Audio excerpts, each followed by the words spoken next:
दोस्तों आज हम अध्ययन करेंगे नर्मदा नदी के बारे में। कहाँ से उद्गम हुआ है, कहाँ पर समाप्त होती है, किन किन शहरों या फिर जिलों से होकर प्रवाहित होती है। आज हम सभी तथ्यों के बारे में अध्ययन करेंगे। ठीक, तो जैसे सबसे पहले आता है कि नर्मदा नदी का उद्गम कहाँ से हुआ है। जो नर्मदा नदी है इसका उद्गम कहाँ से हुआ है। ठीक, तो मध्य प्रदेश के अनूपपुर जिले से, ठीक, और तहसील हो जाएगी पुष्पराजगढ़ तहसील। ठीक, और विंध्याचल पर्वत श्रृंखला के मैकाल पर्वत पर अमरकंटक में नर्मदा कुंड से नर्मदा नदी निकलती है। ठीक, और जो नर्मदा नदी है तो यह है विंध्याचल पर्वत और सतपुड़ा पहाड़ी को विभाजित करते हुए पश्चिम दिशा की ओर प्रवाहित होती है। ठीक, इसके बाद अगला क्वेश्चन आता है जैसे नर्मदा नदी के उपनाम कौन कौन से हैं या फिर अन्य नाम कौन कौन से हैं। तो सबसे पहले हो जाएगा मेकलसुता। ठीक, अगला हो जाएगा शंकरी या कहा जाता शिव की पुत्री। ठीक, इसके बाद रेवा, सौगो, सोमदेव, नामदासो, और जो नामदासो है तो यह टोलमी ने कहा है। ठीक, और अगला हो जाएगा आनंदमय नदी। ठीक, फिर इसके बाद आता है नर्मदा नदी की लंबाई। तो जो नर्मदा नदी है इसकी कुल लंबाई हो जाएगी 1312 किलोमीटर। ठीक, और यह मध्य प्रदेश में 1077 किलोमीटर प्रवाहित होती है। ठीक, और मध्य प्रदेश तथा महाराष्ट्र की सीमा सहित यह महाराष्ट्र में 74 किलोमीटर प्रवाहित होती है। ठीक, और जो गुजरात है तो गुजरात में यह 161 किलोमीटर प्रवाहित होती है। ठीक, फिर इसके बाद आता है नर्मदा नदी की सहायक नदियाँ। तो जो नर्मदा नदी है इसकी कुल सहायक नदियाँ हो जाएंगी 41। ठीक, और बाएं किनारे से 22 नदियाँ नर्मदा नदी में आकर मिलती हैं। जो प्रमुख जैसे नदियाँ हो जाएंगी बरनार, शेर, बंजर, शक्कर, दुधी, तवा, गंजाल, छोटी तवा, कुंदी, देव, गोई आदि प्रमुख नदियाँ बाएं किनारे से नर्मदा नदी में मिलती हैं। ठीक, जैसे यह क्वेश्चन ही बन जाता है कि किस नदी की सहायक नदियों के नाम रसोई घर के नाम पर रखे गए हैं। तो इसका आंसर हो जाएगा नर्मदा नदी। फिर इसके बाद अगला क्वेश्चन आता है कि नर्मदा में दाहिने किनारे से कुल कितनी नदियां मिलती हैं। ठीक, तो आंसर हो जाएगा 19। ठीक, और इसकी जो प्रमुख नदियां हैं दाहिने किनारे से तो उनके नाम हो जाएंगे हिरन, तिंदोनी, वरना, चंदकेसर। ठीक, अगला हो जाएगा कानर, मान, ऊटी, हथनी, कोलर, ओसंग। तो यह सभी प्रमुख नदियां हैं जो दाहिने किनारे पर आकर मिलती हैं। ठीक, और जैसे इसका अगला क्वेश्चन बन जाता है कि किस नदी की सहायक नदियों के नाम जंगली जानवरों पर रखे गए हैं। ठीक, तो नदी का नाम हो जाएगा नर्मदा। ठीक, फिर इसके बाद आता है नर्मदा नदी पर बने जलप्रपात। ठीक, तो इसकी एक ट्रिक है जिसके माध्यम से सभी जलप्रपात आ जाएंगे। ठीक, तो ट्रिक दी गई है आपको, दूध माँ को सही दिया, दूध माँ को सही दिया। तो दा से हो जाएगा दुग्धधारा। ठीक, और जो दुग्धधारा जलप्रपात है यह अनूपपुर में है और इसकी ऊंचाई हो जाएगी 15 मीटर। ठीक, इसके बाद फिर धा से हो जाएगा धुआंधार, धा से धुआंधार, और यह हो जाएगा भेड़ाघाट में। ठीक, और जो भेड़ाघाट तो यह है जबलपुर में है और इसकी ऊंचाई हो जाएगी 18 मीटर। ठीक, फिर इसके बाद अगला हो जाएगा मंदार। ठीक, और जो मंदार है यह खंडवा में है और इसकी ऊंचाई हो जाएगी 12 मीटर। फिर इसके बाद अगला है कपिलधारा। ठीक, और जो कपिलधारा है तो यह है अनूपपुर में है और इसकी ऊंचाई हो जाएगी 15 मीटर। ठीक, इसके बाद अगला है सहस्त्रधारा। ठीक, और जो सहस्त्रधारा है यह महेश्वर में है। ठीक, और इसकी ऊंचाई हो जाएगी 8 मीटर। फिर इसके बाद अगला है दर्दी। ठीक, और जो दर्दी है यह हंडिया में है और इसकी ऊंचाई हो जाएगी 12 मीटर।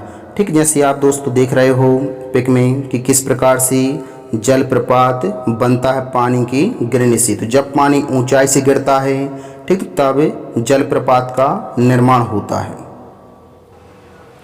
ठीक, फिर इसके बाद आता है नर्मदा नदी किनारे धार्मिक और धार्मिक स्थल कौन कौन से हैं। ठीक है दोस्तों, तो सबसे पहले हो जाएगा कपिल धारा, ठीक। और जो कपिल धारा यह है अनूपपुर में है। फिर इसके बाद अगला हो जाएगा ओमकारेश्वर, ठीक। और जो ओमकारेश्वर ज्योतिर्लिंग है यह खंडवा में है, ठीक। और जो इसका ओमकारेश्वर नाम पड़ा है तो यहाँ पर जो नदी है, ठीक, जो नदी है इसकी, और यह ओमकारेश्वर आकृति के रूप में यहाँ पर स्थित है, इस कारण से इसका नाम ओमकारेश्वर ज्योतिर्लिंग पड़ा है, ठीक। इसके बाद अगला हो जाएगा तिलवारा घाट, ठीक। और जो तिलवारा घाट है जबलपुर में है, ठीक। और जैसे क्वेश्चन आता है कि महात्मा गांधी की अस्थियों कहाँ पर विसर्जन किया गया था, तो इसका आंसर भी हो जाएगा जो जबलपुर में तिलवारा घाट है तो यहाँ पर उनकी अस्थियों का विसर्जन किया गया था, ठीक। इसके बाद अगला धार्मिक स्थल हो जाएगा नर्मदा कुंड, और जो नर्मदा कुंड है यह है अमरकंटक में है, ठीक। इसके बाद अगला हो जाएगा नीलकंठ धाम, ठीक। या कहा जाता स्वामी नारायण मंदिर, तो यह है जिला नर्मदा, ठीक। और जो जिला नर्मदा है यह गुजरात में है, तो यहाँ पर यह धाम स्थित है, ठीक। फिर इसके बाद अगला हो जाएगा भृगु ऋषि मंदिर, ठीक। और जो भृगु ऋषि मंदिर है यह है भरूच जिला जो गुजरात का है वहाँ पर यह है स्थित है, ठीक। इसके बाद अगला हो जाएगा अर्जुन कुंड, भीम कुंड, सतधारा, ठीक। तो यह हो जाएंगी नरसिंहपुर, ठीक। इसके बाद अगला जो महेश्वर है तो यह हो जाएगा खरगोन, ठीक। फिर इसके बाद आता है कि जो नर्मदा नदी है यह किन राज्यों से होकर प्रवाहित होती है, ठीक। तो यह मध्य प्रदेश, महाराष्ट्र और गुजरात से प्रभावित होती है। तो जैसे सबसे पहले आता है कि मध्य प्रदेश से कितने जिलों से होकर बहती है, तो इसका आंसर हो जाएगा 15 जिलों से होकर, ठीक। और जो 15 जिले हैं तो वह क्रमशः हो जाएंगे अनूपपुर, मंडला, डिंडोरी, जबलपुर, नरसिंहपुर, रायसेन, होशंगाबाद, सीहोर, हरदा, देवास, खंडवा, खरगोन, बड़वानी, धार और अलीराजपुर, ठीक। फिर इसके बाद आता है कि जो गुजरात, तो गुजरात के कौन कौन से जिलों से होकर बहती है, ठीक। तो गुजरात का एक हो जाएगा नर्मदा जिला, बड़ोदरा और अगला हो जाएगा भरूच, ठीक है। फिर इसके बाद जैसे आता है महाराष्ट्र की कौन सा जिले से होकर यह बहती है, ठीक। तो यह हो जाएगा नंदुरबार जिला से होती हुई यह बहती है। फिर इसके बाद आता है नर्मदा नदी पर बने बांध या डैम कौन कौन से हैं, ठीक। तो सबसे पहले हो जाएगा सरदार सरोवर बांध, ठीक। और जो सरदार सरोवर बांध है यह सोनगढ़ गुजरात में स्थित है, ठीक। फिर इसके बाद दूसरा हो जाएगा इंदिरा सागर बांध, ठीक। यह खंडवा जिले के पुनासा ग्राम में स्थित है, ठीक। इसके बाद तीसरा हो जाएगा ओमकारेश्वर, तो जो ओमकारेश्वर है यह खंडवा में स्थित है,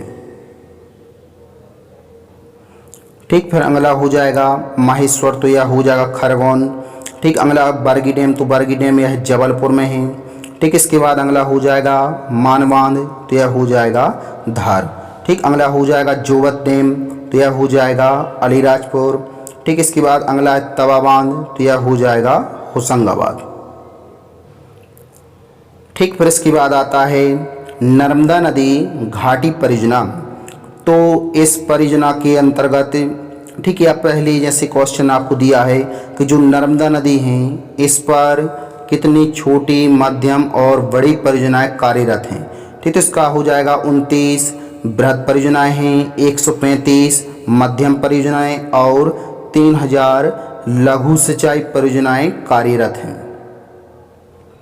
ठीक है। तो प्रमुख परियोजना में जैसे सबसे पहले है सरदार सरोवर परियोजना, ठीक। तो यह हो जाएगी गुजरात में है, ठीक, जो नर्मदा नदी पर बनाई गई है, ठीक। और यह है 5 अप्रैल 1961 को पंडित जवाहरलाल नेहरू ने इसकी नींव रखी थी, ठीक। 17 सितंबर 2017 को इसका निर्माण कार्य पूरा हुआ था, ठीक। यह भारत का दूसरा सबसे ऊंचा बांध है, ठीक। और इसकी जो ऊंचाई तय हो जाएगी 138.6 मीटर, ठीक। इसके बाद दूसरी प्रमुख परियोजना हो जाएगी इंदिरा सागर परियोजना, ठीक। तो यह मध्य प्रदेश में है, खंडवा जिले के पुनासा ग्राम में स्थित है, ठीक। और 23 अक्टूबर 1983 को इसकी आधारशिला श्रीमती इंदिरा गांधी ने रखी थी। फिर इसके बाद तीसरी प्रमुख परियोजना हो जाएगी महेश्वर परियोजना जो खरगोन जिले में है। फिर इसके बाद अगली हो जाएगी ओमकारेश्वर परियोजना, यह खंडवा जिले में है, ठीक, इसके बाद रानी अवंती सागर परियोजना या बरगी परियोजना जो जबलपुर में यह बनाई गई है नर्मदा और इसकी सहायक बरगी नदी पर। फिर इसके बाद आता है नर्मदा नदी से संबंधित महत्वपूर्ण जानकारी एवं अन्य तथ्य। तो सबसे पहले आता है नर्मदा नदी को मध्य प्रदेश तथा गुजरात की जीवन रेखा कहा जाता है। ठीक, दूसरा क्वेश्चन हो जाएगा नर्मदा नदी उत्तर भारत तथा दक्षिण भारत के बीच एक पारंपरिक सीमा का निर्माण करती है।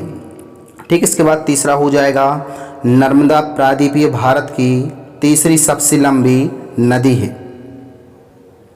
ठीक, फिर इसके बाद चौथा क्वेश्चन आता है भारत में 4 नदियों को 4 वेदों के रूप में माना गया है। ठीक, तो सबसे पहले गंगा नदी को ऋग्वेद, यमुना को यजुर्वेद, सरस्वती को अथर्ववेद।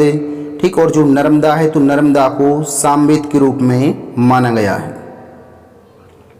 ठीक, फिर इसके बाद आता है नर्मदा, ताप्ती और माही पश्चिम की ओर बहती हैं।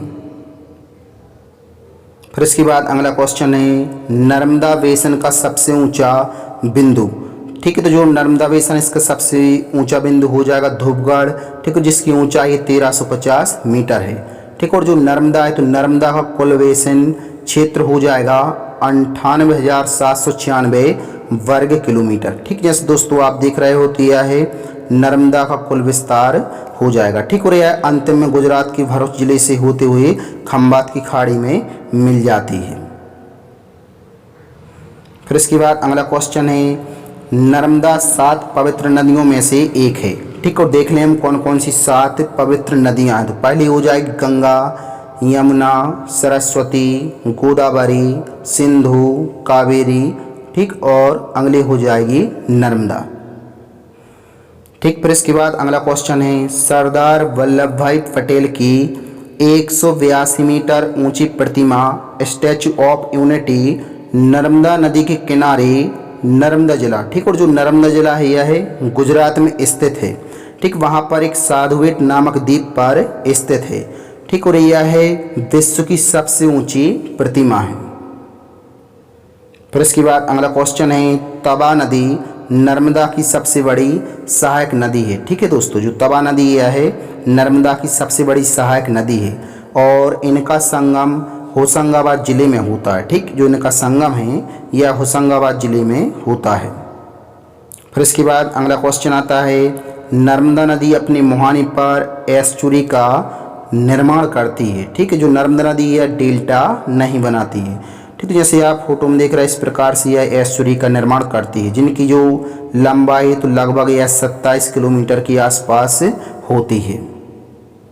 फिर इसके बाद अगला है नर्मदा भारत की 5वीं सबसे बड़ी नदी है। नर्मदा भारत की 5वीं सबसे बड़ी नदी है।